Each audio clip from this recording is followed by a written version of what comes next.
Got it. All right. So Becca, we were emailing the other day, and I learned something new about you, and that was that your dreams of being a rock drummer have not died. That's right. And so I wanted to know, where are you in that process of making that dream come true? I'm very much in the visualization stage. I'm working really hard at imagining it to be so. But it's true. For a very long time, I had this, like, I want to call it like my little superhero thing. Like, I think we all kind of have a version of ourselves that's the like deep inside version of who we imagine ourselves to be. And like in that world of mine, I imagine someday I'd be a rock star, but I'm not like a lead singer person, right? I don't need all that attention. So I'm like more of a drummer type person. And then like in my travels as a bartender, I was like, no, I am confirmed. I am a drummer type person, right? Like in all of my like goings on and whatnot of being a bartender. And, like I kind of fit the part in every other way, except that I have autism and dyspraxia, which means I cannot coordinate my body to do any of the things that you need to do behind a drum set. So it is a long-standing dream of mine, to the point where I had a drum kit and had tried and I had lessons and stuff. But I am just not that coordinated. So it's like one of those little dreams that just lives on, like wanting to be an elf. It's like up there with that, but yeah, I don't let it die, because when I go out and I speak, that's who I imagine I am. I imagine that I'm a rock drummer when I go out and I do my speaking engagements. And you said you didn't want the attention, but what about like drum solos at least? Like, I think it's the autism, right? Because that to me doesn't seem as scary, because I imagine I'd be focused and not at all concerned about what was going on around me, right? I'd be like, make your body do all these things. Like, so that's how I kind of imagine it. But I like throughout my life, as a woman and also as a bartender in that world, I mean, I met so many lead singers that I just could not be in the same space with, like just could not share the space. So it was sort of how I guess I developed this idea that if and when my rock dreams came true, I would be the rock drummer. You like that? I do. Now you have a nugget. So the next time we talk about sports or something, I want your nugget. Okay, well, now that we talked about music, let's get involved and talk about, some really cool things that are going on and some really cool people. And I love when we have people on here that I don't know. This is my favorite thing. And it sounds weird because I have a lot of people on that I do know, but I don't know our guests today. And I'm really excited to get to meet them and kind of know all about their world, which is always my favorite thing about our interviews. So let's get to your well-researched questions and introduce Dani. Well, Dani, thanks so much for joining us today. Great to meet you. Thanks for having me. Yeah, absolutely. Now, you're known online as the Punk Rock Autistic, so I imagine music has some value in your life. Absolutely. So what is it about like punk rock that kind of like grabbed a hold of you? So that's that would require probably like an entire like dissertation to explain. But I'll give you the like the Cliff Notes version. So the reason I named myself that is that punk rock has been a staple in my life for the past, I'm 34 now, so the past 22 years or so. So big part of my life. And I mean, growing up, like I played and you were just, Becca was just talking about being a drummer. Like I've been a musician majority of my life. I started playing guitar when I was like 12. So growing up with being autistic, I grew up, I was diagnosed later in life. I was diagnosed at 27, but I was diagnosed with ADHD and sensory processing disorder at like 4.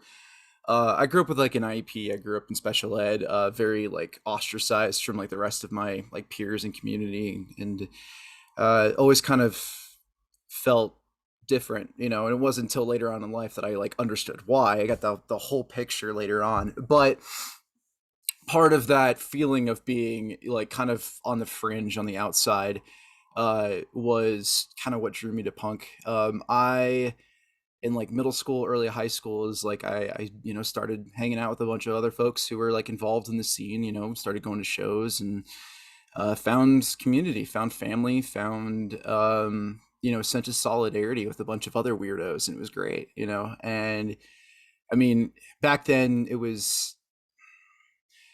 I've always been very like politically driven and very like intersectionality and sociology are always been like a very important part of like what I do, and a focus in my life. And punk really kind of encaptured a lot of that. And I think that just like the ethos of that was something that's always been really important to me. Like I'm not going out to I'm not living in punk houses anymore and drinking 40s with like, people that I don't know and, hanging out with a bunch of crusties all the time anymore. Like, people evolve and they grow up, but like, I think that soul is something I'll always carry within me. And, yeah, so that was a big part of it for me. My advocacy online, my page, and even like my consulting work and my my writing, and I do the education stuff that I do, I've always been very raw and kind of like unfiltered in a way,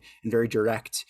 And I think that's kind of what sets me apart from a lot of the other people who are doing similar work as I am, because I'm speaking on my own self experiences, and a lot of people find relatability with that. And I think that my ability to uh not really carry that sense of burden of needing to like not be authentic is, to me, is like the ethos of punk rock. So that's kind of the trailed version of the longer story. And I saw a picture of you. I can't remember what media platform it was. I think it was a T-shirt that you were wearing that said "Punk Rock Saves Lives," and I thought that was a really cool T-shirt. So Yeah. I'm just interested maybe in a little bit of what you think about like the culture of punk, like not big on capitalism or the police or things like that. And just maybe just in general, something that isn't really important to me. Probably my favorite word now is autonomy, and how punk rock looks at that. I think for me it wasn't always like, it's not there. People have like this perspective of it being, studded leather jackets and mohawks and patches and Doc Martens and face piercings, and that's certainly part of it. But that's a very superficial kind of like representation of it. And I think for me, like the most like the most encapsulated like form of like, if you were to like it, if you were to like filter it, put it in like in a tapped version of like what that word means, I could like kind of paint you a picture of like experiences that I've had in the past that like really kind of encapsulate that. uh about 12-15 years ago, I lived in what they call like a punk house, and it's really just a bunch of people who like can't really afford to live on their own, so they kind of form like a small tight-knit community in like a larger house. We had 12 people that lived in a 4-bedroom house, and it was, our rent was each like $100 a month. But the basement, we played shows every week, and so local bands came through. We had a lot of traveling bands that came through. A lot of bands that maybe some people involved in the scene might be familiar with. But the thing that really kind of, I think, really captures that was, every week we were associated with like a group called Food Not Bombs, and essentially it's like an anti-capitalist kind of like form of like providing public service to people that doesn't have any sort of outside interference. And that was, we had a community garden, and we had people would come through every week, and the people who are experiencing homelessness and poverty could come by, and they could eat as much as they want. They could take the food that they need to. We would gather food from like local grocery stores and just have this giant day where people could come through and they could get sustenance. And to me, that was like being involved in the local community, and taking care of other people who are also marginalized and disenfranchised, was was really, I think, to me, like what punk truly is. It's like recognizing the systemic problems that we all exist through and finding a way to take care of each other.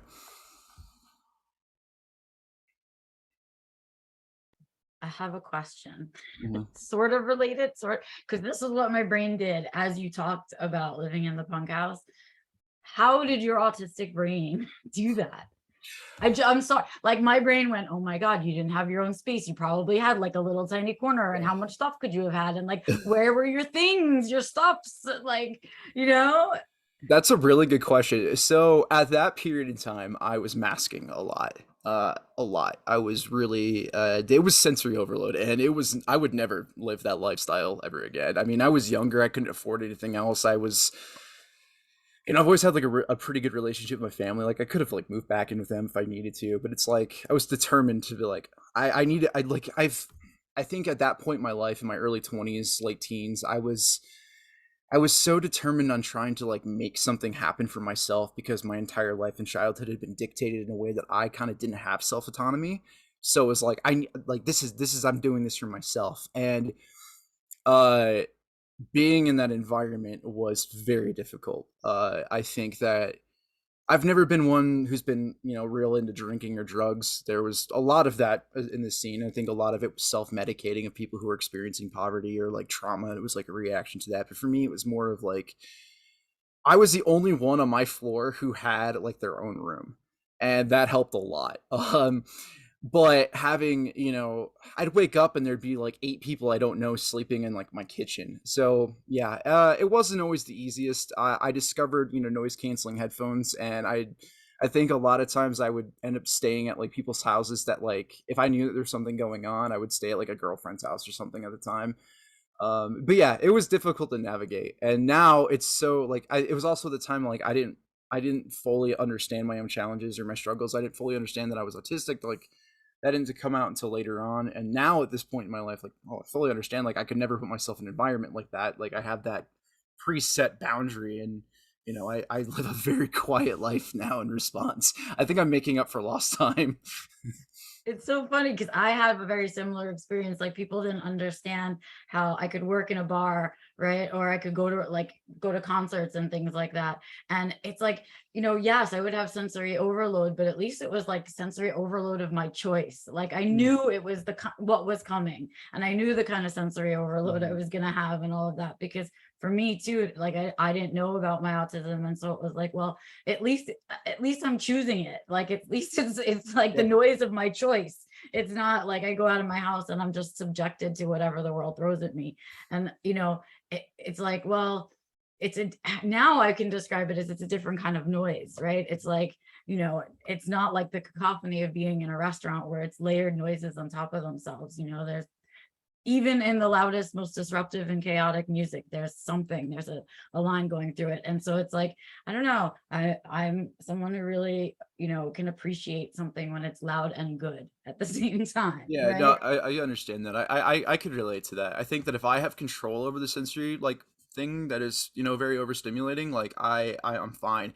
It's funny because like my partner like will like come upstairs, and like when I'm like doing work up here and I have black metal like blasting as loud as humanly possible, they're like, how can you like you're like sensory overloaded. I'm like, yeah, but like I chose it to be like this. Like I can tune into it, and like that there's like I listen to a lot of jazz, and I think that that kind of like fits into that. Like for a lot of people who like are in the understanding, jazz is and black metal are both like challenging genres for people who have no exposure to it. They hear it and they're like, I just hear chaos. But like the more you listen to it, the more you kind of develop this skill for that ear, and then you start seeing like the order in that chaos. And I think that my brain kind of taps into that same level at times if I can dictate that for myself. Now, Dani, I saw recently, I think this is a pretty recent development for you, that you started to stream on Twitch. So what kind of games are you playing? Why did you decide to do that? That's okay. So I don't know if you can see behind me, but I have a massive collection here of video games. So we were talking about special interests a little bit before we started like recording, but this is my biggest thing. I have this collection I've been building since I was like 16, and there's like more in other rooms. But for me, I I've always really liked Twitch. I like watching people who like. Oh, sorry, these cars are really loud. Okay. Um, so for me, like I'm really into like JRPGs, like Japanese RPGs, like the Final Fantasy series, Dragon Quest, Shin Megami Tensei. Like these are like things that I grew up on. I'm obsessed with. I've played every one of the series, and I like watching people who like are playing like more obscure things within that genre. And I'm like, I could do that, you know. And when people are doing like challenge runs and things that are like kind of, you know, a little bit off the norm that most people wouldn't, you know, be like wouldn't be doing. I'm like, I could totally do that. And it's funny because I outside of my own like the punk rock autistic stuff is like my full-time job, but I'm always here on my computer and there's a lot of time where I am not doing anything, so I'm just playing video games. And I'm like, well, if I'm gonna do that, why not like do that with people anyway, and maybe make some money doing it in the process. So they all kind of just blended together. I've only streamed like 2 or 3 times now, but I'm trying to get a little bit more involved into it. It's something that I'm hoping to grow. It's a very uncharted territory for me. A couple of people that I tend to like to watch have, you know, like really cool backgrounds and scenes set, and I'm like, I don't know how to do any of that. So in the future, hopefully I'll develop that as a more of a skill. But yeah. And so we were talking about kind of gaming and music. Are there any other like things you're real passionate about, a special interest of yours? Yeah, so I would say that I think with my being autistic and also being ADHD, I tend to kind of like cycle pretty chaotically through things. But there's a couple of things that have been pretty standard throughout my whole life. So music is probably number one, and that goes way beyond just punk. But like I, growing up, I spent hours and hours just like I'll find like a really weird band. Like I'd find like some oi band from like Malaysia, like that no one would hear that I ever heard of before. I'm like, oh, these guys are really good. Like like what influenced them? What were their influences? And then I'd like kind of branch off or like find members of that band who were also like in side projects, and it would just become this massive spider web. And I would have, you know, it gets to the point where I would have, you know, like terabytes just full of music, and people like, how would you ever find time to listen to that? I'm like, oh, trust me, I do. And that evolved into like I I'm a big vinyl collector, so I have, you know, like a whole room just full of records that I've been collecting forever. So that's a big thing for me. Video games, especially like old retro stuff. I love going to like the community swap meets here in Denver and meeting up with people. Outside of that, music, I would say astronomy has always been like a really big thing for me. I remember being younger and like the first books I was reading were like Carl Sagan and Hawking, and it's always been something I'm really passionate about. I feel that if I had gotten the opportunity to like enter like education in a sense that like would have been best suited for my learning style, that's probably the direction and career I would have gone in. It's always been something I've been very interested in. And then outside of that, I'd say uh, activism and intersectionality, sociology and psychology are like really big things for me as well. And then yeah, like a lot of nerd stuff like anime and manga are two like really big things for me as well. So yeah, a couple things are always kind of rapidly shifting between each other. And you know, for me, you know, my number one way to communicate with is through energy. And just even talking for you to this brief amount of time, the energy that I've picked up from you, maybe incorrectly, you'll have to let me know, uh, is I feel a lot of like positive and a very thoughtful person. Is that accurate, and where does that kind of come from? I would say that's accurate. I mean, like anyone, I'm not always the most positive person, but I feel that like being grounded is something that I've always tried to really focus on, and I think that comes from maybe a response to childhood trauma. I'm not really sure. I think that they're being I kind of spoke briefly about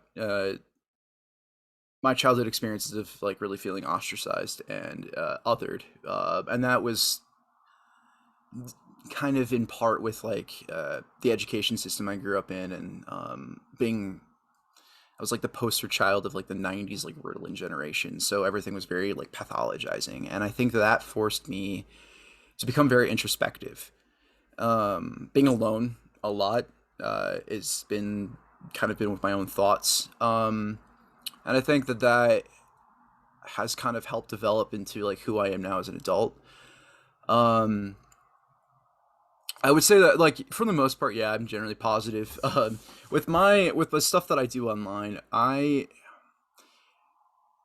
like I can give you an example. Like, so I recently launched my own business, and within that, it's like labeled as punkrockautistic.com. Feel free to check it out. I'm doing a lot of my employment history has been in case management and working in direct service and special education. So even before I received my own diagnosis, like for I would say almost about 15 years of experience, I've been working within the disabled community in some form. And after learning more about my own experiences as a disabled person in the community, it's like kind of what left me to leave that field due to a lot of the initial issues that I have with it. So with my business, I'm doing like individual consulting and mentorship programs for people who are newly diagnosed and helping families. And one of the things that for me is always really important is to, when I'm, say I'm having a discussion with a parent who may be having some sort of difficulty and challenging of like learning new information from the autistic perspective and the autistic community and like how we see things and how we want to be viewed and the language we use, there's often some not everyone, I'm not making a generalization, but there are instances, I'm sure every autistic person is like in, there's a pre sense of like a stereotype of like this information that's been kind of perpetuated. And there's a lot of people at times who can be very reactionary on either side of that. And for me, I understand from working in the field how some people may view these things and how they might be challenged by things and might be hard to accept new information. And I think that that introspection has kind of separated me with like trying to come from a perspective of compassion and a perspective of like patience and like altruistic like understanding that like your views that you may hold might be problematic, but I want, instead of like, you know, distancing you from that, from having like gatekeeping, like, oh, this is upsetting for you, let me try to kind of give you our perspective in a sense that might be a little bit that might take time for you to understand, and that's totally okay. So I think, to answer your question, like I think a lot of that comes from like my past and working in the field, but I it kind of goes back into like my special interest. I've been a practicing Buddhist now for 15 years, and I think that like a lot of that kind of introspective quietness and like trying to generate like towards like my work in a field of compassion kind of stems from that as well. It's been a lot of practice. It's been a lot of time to kind of develop that into a skill, and I'm always learning. But yeah, they're kind of coming from different perspectives. But I appreciate that. I would say it's generally accurate from your perspective there. So yeah. Good to know. uh, like it was interesting hearing you talk about your experience in case management, because I think that's just such a huge area of lack of development, or just like we need so many better case managers in our community. And what did you see like from that experience? So I've done case management in a couple different fields. I 2 years ago I graduated from the University of Maryland, and I got a double major in psych and sociology, um, and that kind of elevated me towards like more in direct forms of case management. But prior to that, I worked in, like I said, like working with the disabled community, where it's a case manager as in group homes and day programs for a while, and then post my undergrad, I started working in more local communities here in Denver for people experiencing homelessness and poverty, specifically within the trans and for the trans community and people who identify as women, because there wasn't a lot of access for that specifically here in Denver. There was only like one location that actually has that is specific for that demographic of marginalized people. And one of the things I noticed is that like when working specifically within the disabled community is that there is not a lot of representation of people who have that direct firsthand experience. There's a lot of people who speak for others without they may have like a scholastic understanding. They may have like, you know, gone to school to study things. They may have been working in the field for a long time, but they don't really understand unless they are of that community that they're trying to represent. And I saw that in every field that I've worked in, is that there's a lot of people who are, you know, saying that they're here to represent these people, and they may have like, you know, good intentions. Most people do, you know, but a lot of them may be misinformed. And I think for me personally, the reason why I started going the direction that I'm doing now is that I think it's important, and there's an untapped area of like within case management, within wraparound support, within consulting, with mentorship, is that we don't have autistic people who are given the opportunity to represent the people that they want to serve. And it's really hard because like when I've tried to reach out with other nonprofits, it's like, hey, I can provide like neurodiversity and accommodation training in the workforce of like how you can better serve your employees and like people that you're trying to like the clients that you're taking. And the general sense is like, okay, cool, we'll do that, but we can't pay you for it. But then they'll pay like an you know, a massive organization who like has, you know, people who are working in ABA or whatever who are like are representing that population, but it's like they're not actually autistic. And it's like just a couple of weeks ago, my partner did a training with like one of the larger like disability services here, and they're still using like language terminology and symbolism that like we've rejected for the past 10 years. And it's like that's not really what we need. We need people like what you guys are doing or what I'm doing, and is like really having actual autistic representation for progressing services for autistic people. So I think that that has been a huge passion of mine, is like trying to drive that forward and encourage others to do the same as well.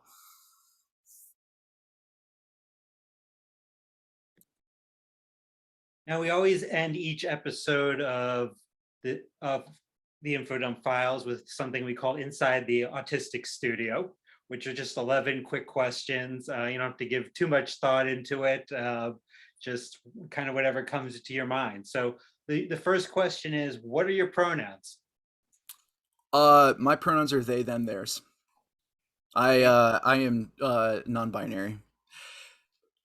So but with that I think actually that's something I've been like kind of coming into terms with for the past couple of years, but I've realized that like my identity of gender and my sexual orientation are like non-existent. Like people are like, oh, what do you identify as? I'm like, I don't identify as anything. And I think that's directly tied with my autistic brain. And I really like the term like neuroqueer. Like my neurodiversity is the direct antecedent of what my orientation and my gender identity is. So I identify as asexual, and I identify as non-binary. But if I were to like directly correlate with that, it's because of being autistic. They're intrinsically tied with each other. And a shout out to Dr. Nick Walker, coined the term neuroqueer and all that great stuff. Check out Nick if you're not familiar. What's your preferred stem? Okay. I say fuck a lot when I'm like having echolalia. So I experience like apraxia a lot, and so I can fluctuate between like hyperverbal to like nonverbal at all. So on my phone I use like AAC technology and stuff like that when I need it. So I would say that like that word in particular, it repeats a lot.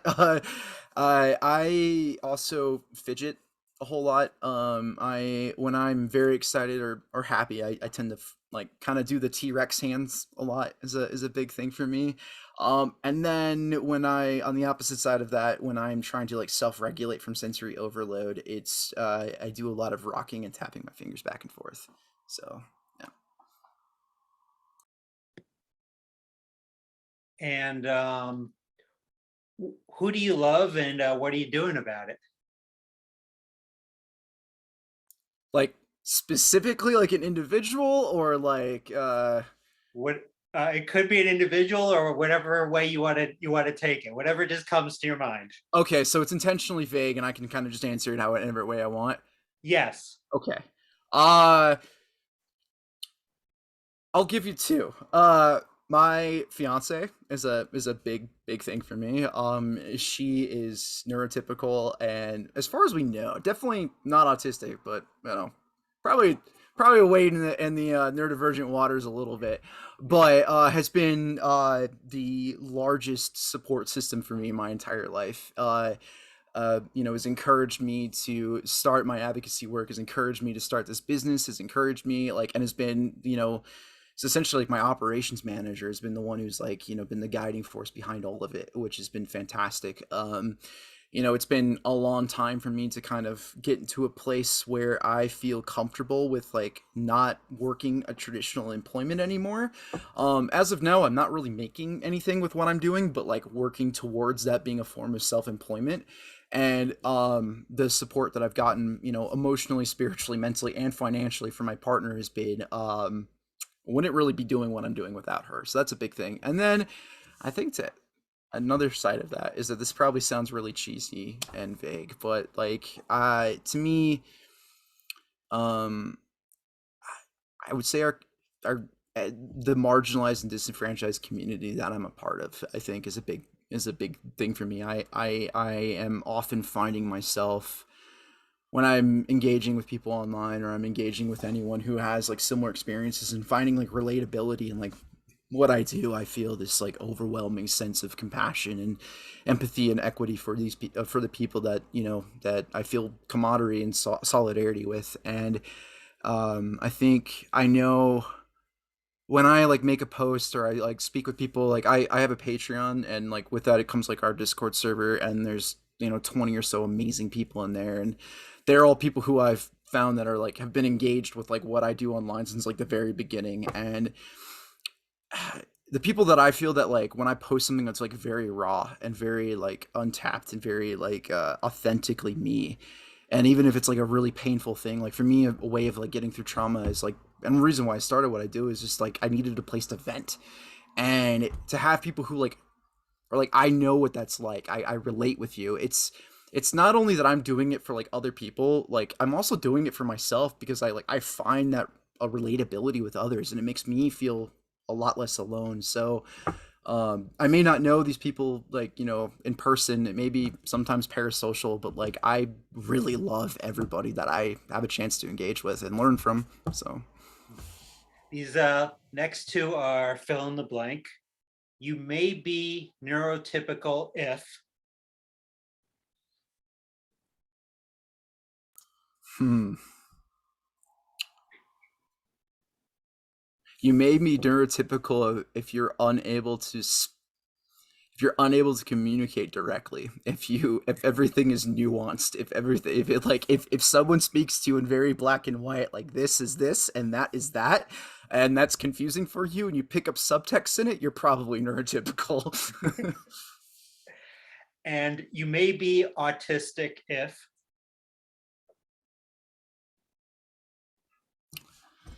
I'm trying to think of something funny, but also like something like very direct that people might relate with. That's you may be autistic if everything is too loud all the time. And it like and I don't mean just like sound, like the lights are too loud. uh the the the the the sound of your heart beating inside of you is too loud. Your own thoughts are too loud, and that intake makes you, you know, need that intake needs to have output. So yeah. what's something you want to learn to do or be better at? Um, I really want to learn how to play the cello. That's always been a goal of mine. I play guitar, I play bass, I play a little bit of drums. I'm not very good at it. And when I've played in bands, I've always been like the front man, or rhythm guitarist. But I've always wanted to learn how to play the cello, and I would like to get better at time management because I'm terrible at it, and regulation of like my own schedule and routine because I get stuck in ADHD hyperfocus, and then I realized that like everything I had set for myself to do today, I've spent 4 hours like just typing things out that yeah. So playing the cello and learning time management would be great. What autistic social media account should people be paying attention to? That is that's a good one. I like that. I mean, you can check me out if you want, but there's others who I think have less of a reach and have a very important message. I think the most important thing that people should be looking for and like engaging with is autistic accounts that are from others who are more marginalized than yourself. And as somebody who is white, I think that uh, a lot of white autistic advocacy is centered on this like white normative cishet normative kind of, it fits with the stereotype of what autistic looks like, and we all know it's not true, but it's like the stereotype of like diagnoses. And I think what we should really be paying attention to and giving more of a voice to and not taking that voice away from is BIPOC autistic individuals. So there are some amazing pages out there. I have actually made a whole set of resources on my website that have tons of different links to other people. But two pages that I really enjoy, a couple pages, is Fidget and Fries is a really good one. Autistic Typing is another good one. And Unmasked is a really good one. Personal friend of mine too, T. They're amazing. And the Carbon Essence are like four like by POC, femme identifying, queer, autistic advocacy pages that I think that people should be paying attention to because their conversation stuff is really important, especially if somebody who like lives within that like centralized hegemonic power to focus that voices on people who have a large like need to have a larger platform. I think you should check them out. They're all really good people. What's one thing in your routine you couldn't possibly live without? Caffeine, I think, is something that with being ADHD, I need it. I'm medicated, but I think having that on top of each other is like I am constantly, I kind of fit that stereotype of being a Swede. I drink an exorbitant amount of coffee. Actually, this cup says fika on it, which is the cultural standard that we have of like taking time to take a break and like drink an insane amount of coffee. So yeah, coffee and tea is a really big part of my routine.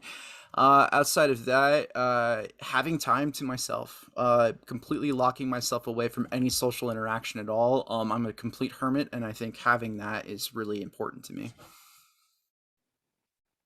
Dog, cat, or must I choose? I want to say must I choose. However, uh, I love dogs. Love them. Have had some amazing dogs. I have nothing against them. I plan on getting another one at some point in time. However, if I have to choose, I'm probably going to go with cats. I find that cats are much more. I don't know. Someone once told me it was like every cat's autistic, and I'm like, you know what? I can kind of see that. They kind of have that same energy. So for as far as like my sensory intake, I'm gonna. Sorry, doggies. I'm gonna have to go with cats. They're much more calm than dogs are generally. And the last question, what does autistic joy mean to you? Hmm. The ability to live authentically without the feelings of like judgment or ostracization. I think being able to be completely, truly yourself, being in an environment that you have control over rather than being decided for you, and having the ability to uh, be unmasked without fear of judgment, I think is really important for autistic joy, for me personally.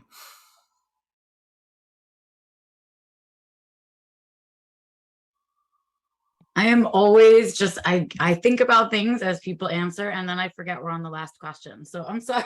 I'm like in here going, oh, that's such an interesting way to look at it or think about it or whatever. And then I'm like, all right, we're recording. Hold on a second.